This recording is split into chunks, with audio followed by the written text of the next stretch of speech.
Tha pejgamberi sallallahu alaihi wasallam se Allahu azza wa jall ma ofroi mua dunjan prej lindjes në perëndim dhe e pash se çka do të ndodhe deri në ditën e fundit.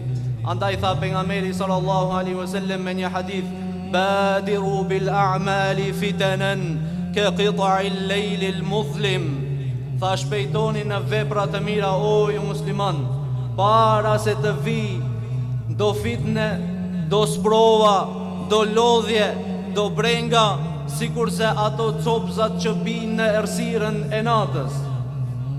Çka do të thotë kjo ju vëllezër? Para mendoni, nëse dikush të përgatit ndonjë kurth natën, a ke mundësi me e vëret kurthin? Nuk ke mundësi me e vëret. Tha pejgamberi sallallahu alaihi wasallam, do të vinë do sprova, që atë shumë do t'ju angazhojnë juve, që nuk do të keni mundësi që të merreni me to, me vepra adhurime ndaj Allahut azza wa jall, duke angazhuar me provat e dunjas. Se si ti zgjidh një ato. Prandaj angazhoje tash veten me ibadet, angazhoje tash veten me lodhje, lutje Allahut azza wa jall që kur të vinë ato ditë të vështira, nga se askush prej nesh nuk ka garancë se do të shpëton nga ato fitne të cilat vinë, dhe nuk e dim ne se kur do të arrin ato.